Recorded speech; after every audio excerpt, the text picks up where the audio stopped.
Hello, and welcome to More Intelligent Tomorrow, a wide-ranging exploration of the potential impact of AI on the world around us, as envisioned by the future heroes of the human and machine intelligence revolution. How can drones save lives, and help humanity take flight? We'll discuss this and more with Cameron Chell on today's episode. And now, your host, Ari Kaplan. Welcome, Cameron. Thanks, Ari. Really excited to be here. Sure. Well, I love drones, so I'm super excited to start this conversation. And congratulations on the success you've had with Draganfly. You've really the oldest commercial drone company in the world. Hearing a lot about your company, and one of the most inspirational parts was you were the first drone to basically save a life. Can you tell us that story?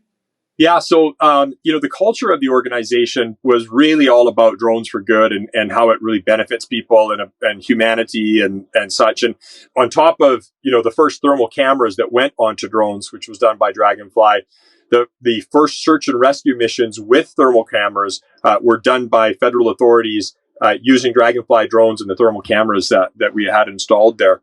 And so there was a situation where there was a single car accident in the winter, in a blizzard situation. If somebody was expected to show up, and with hours, they hadn't showed up. Search parties couldn't find the individual.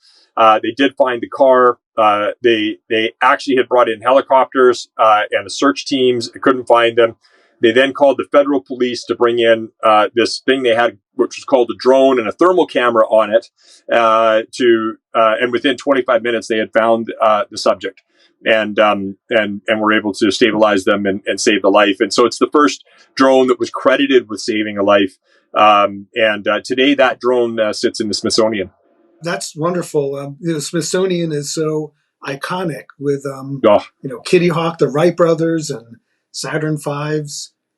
Yeah, it's a great honor. And it really is a cultural icon. It's a cultural calling card, a Northern Star, if you want to call it, within our company. We tell the story again and again and again, and it helps us recruit great people and the right ethos of people that help us to build the types of drones and organizations that we'd like to think that we have. And drones are the way of the future. And search and rescue is, such a great case study with the thermal. Well, I would say probably the most important use case for drones today is in search and rescue. The first responder at an accident scene or a tragedy or such is going to be a drone.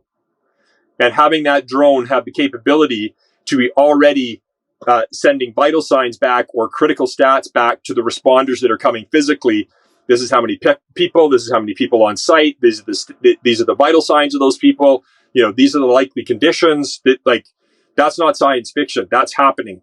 I'm also thinking, from the military standpoint, you have, soldiers injured, make the assessments, and you even supply some medicine as needed or report back information. What do you think of that? We have done projects for our military contractor clients where there's been blood delivery on the battlefield, right? Identified for that specific soldier.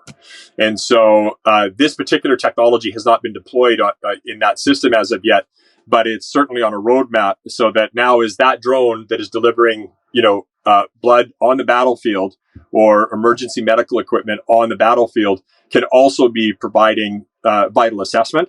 It is absolutely incredible. Now, we've actually done the work at over half a kilometer away.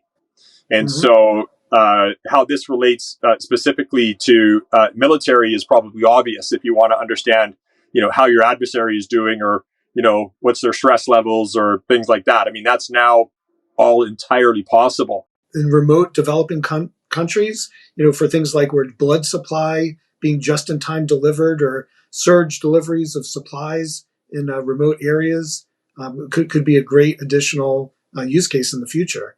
Yeah, and I think one of the things that about the AI that really fascinates me is it enables you start working with data sets that then expand the human capacity to think about what creatively can be done. So you don't need AI to deliver a package into an infected area or to get emergency medical equipment somewhere. when you start applying AI into things like, listen, we're going to drop this in here. We got to get the emergency medical supplies there. But there's all these other data sets, like which might be, hey, what's the historical weather at this time? Or, what are the historical holidays at this time? What are the cultural sensitivities? What's the average age of everybody that we're delivering into? What's all of a sudden, there's all these other possibilities that come in. What we've learned is that every time that we do something with AI or machine vision and incorporate other pieces of data, it expands our consciousness of what actually can happen next. Like, we had no idea that was even a variable. And now it's a variable that's created other variables. And that to me is the really exciting part about AI. It expands our opportunity to think beyond what we are conditioned or traditionally to think about linearly. We are making like step decisions well in front of a linear path, because we've got some piece of data that's now been made available to us that brought in an insurmountable amount of other data that allows us as humans to think about the consequence beyond that, which AI can't do. It can't think about that next consequence. I think that's why the exponential learning curve of humans, the evolution, if I can use that word, I know it's not proper to use in this context, but the evolution of humans in this context is going to be, I think, exponentially greater than the AI evolution because of the additional insights that we are going to gain because of it.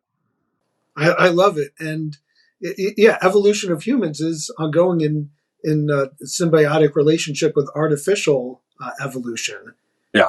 We're growing together, and, beyond drones, there's talk in the future, telepathy and augmenting human bodies, and with and without drones. So what excites you the most? Like, what are some thoughts in years to come? The development of new neuropaths in our brain is what excites me the most.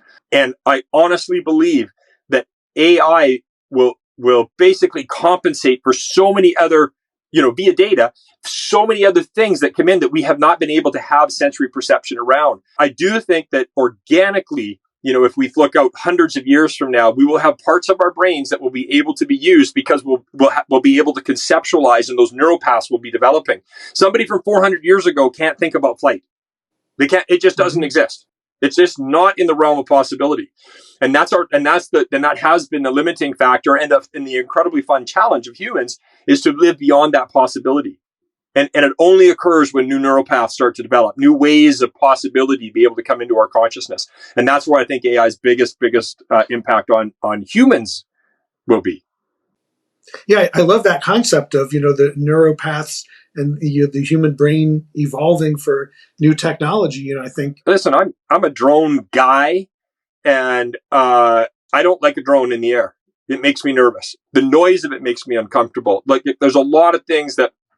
And so, for the longest time, I was like, this drone delivery stuff, that ain't going to happen. There's no way they're going to have hundreds of drones buzzing over our heads and doing it I can see it for specific use cases in search and rescue and offshore oil rig delivery and those, but, all this other stuff is fantasy.com, age type stuff.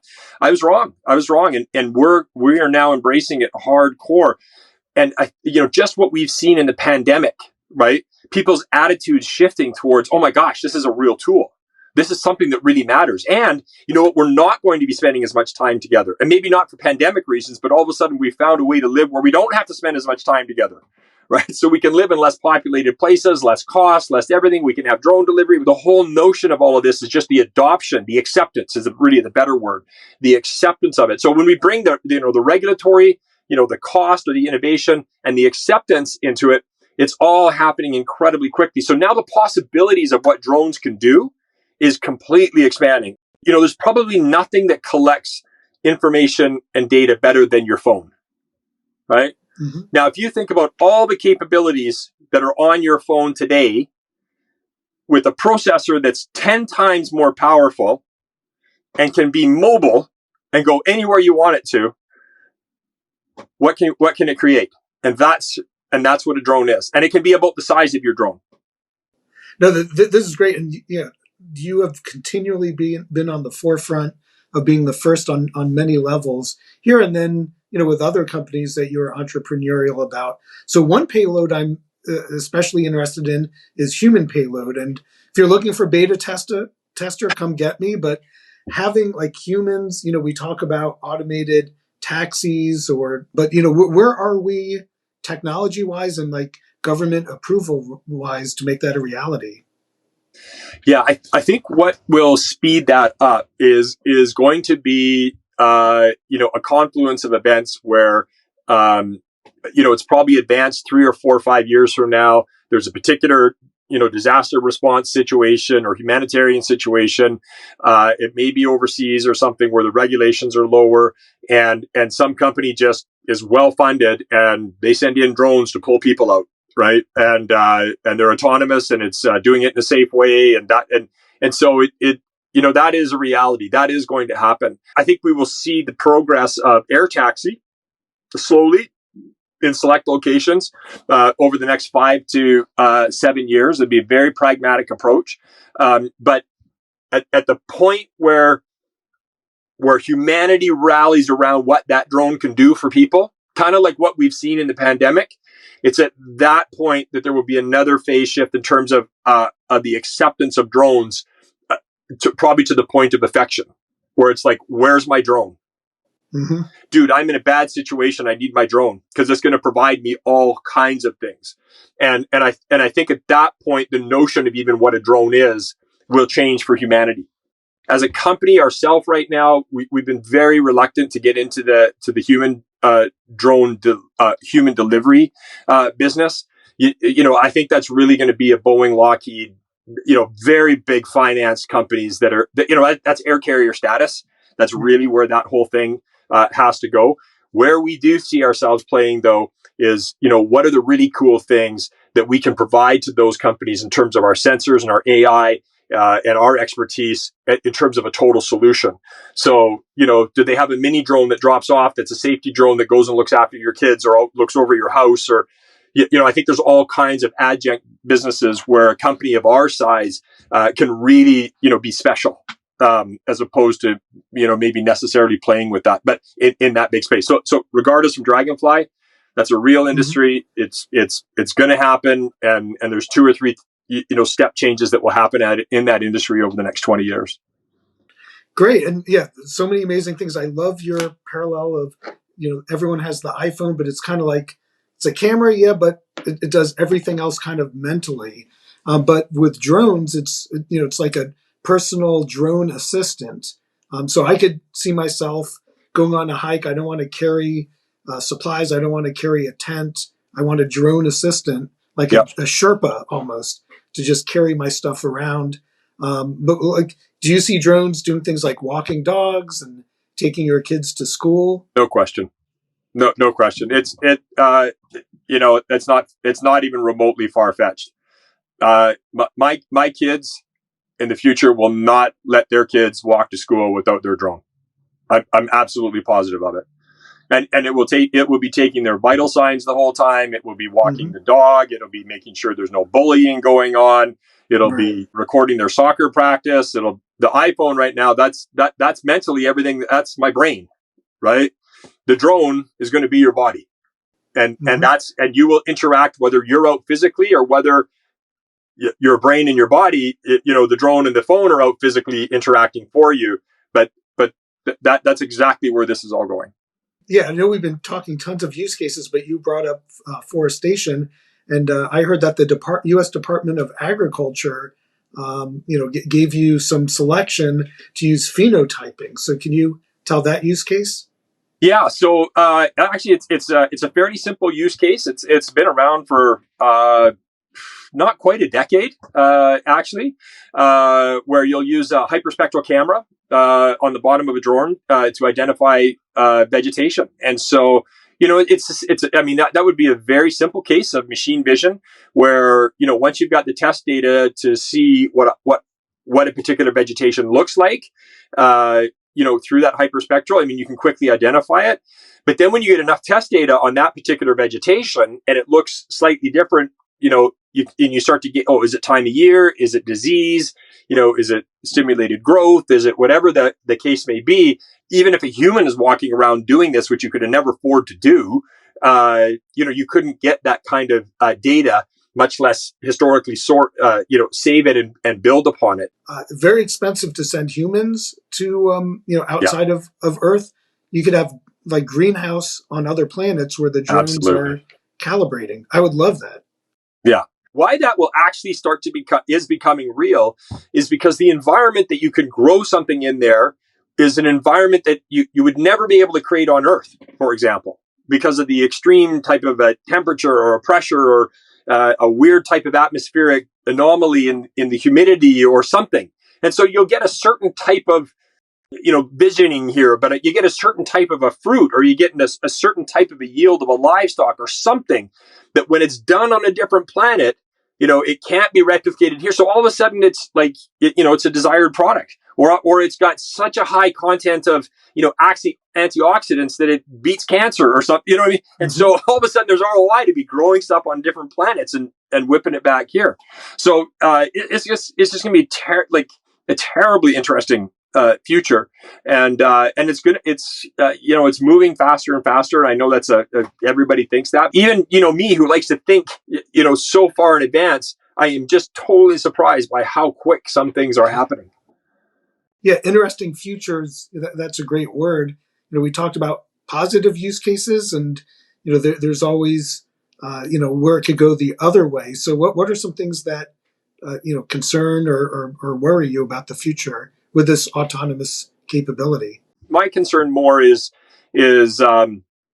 around just how accessible the tech is and how inexpensive it is, and the things that it can be used for by other humans. I don't think it's the AI that we have to worry about. Like anything, and you can't necessarily blame the gun, right? Right. And so because drones are so efficient, and because AI is so efficient, there's a very, very dangerous potential for everything from terrorism to cybersecurity to to disease to things that we just don't even know. But I'm more worried about the humans than I am about the AI. Cameron, someone has something against you and they're sending drones. How do you defend yourself against that? Well, there's going to be casualties, right? For the first few people that it's innovatively used against. The next few, then there's going to be fewer, and there's going to be better protection, and then eventually, a swarm of drones won't be nearly as effective because there's other defenses against it. So this is the exact same pattern that's repeated throughout all of our history. Will continue to repeat itself. We'll adapt. That's just part of the inevitable piece of humanity. That is humanity. That is humanity at its core, and so that is going to continue to be a reality. And it's also what's going to continue to drive us forward in terms of innovation. So, there are going to be swarms of killer drones. There's going to be. Then they're going to be the size of bees or pens or whatever. And they're going to be impossible for a defender for a while to defend until they sort it out. Yeah, so we talked a lot about human-driven piloting of drones. Where are we with the autonomous side? If you had 2 pilots in the air, it's a pretty safe zone. If you've got 500 pilots in the air, it's not a very safe zone. But if you've got 500 autonomous pilots in the air, it's going to be a heck of a lot more safe than if you had 500 human pilots in the air. So the future of drones it is autonomy without question, just from a safety perspective, if nothing else, and also from a cost perspective, being able to take humans out of the equation. Running drones in general or equipment in general is a lot less expensive than the cost of having humans. So autonomy is a real thing just from an economic development standpoint. So Cameron, the name of this podcast is More Intelligent Tomorrow. What does that mean to you? That's a really, really good question. I think a more intelligent tomorrow is a tomorrow where, as humans and as individual humans, we're forced to be challenged, where we continue to have stress in our life that will compel us and propel us to continually do better. But I think a more intelligent tomorrow would mean that we don't have to live in fear. I think we got to take fear. We got to take fear out of society, but we got to keep stress in there. Well, appreciate your heartfelt story. And you had mentioned the wow factor, and want to conclude by saying that you being on this podcast, definitely a wow factor. Oh man, so thank you so much kind. for having. Thank you. Thanks for having me. You guys are amazing. And I can't wait to get this shared out to everybody that I get to share it with. You guys do a great job, and we look forward to following you. Great. Thank you.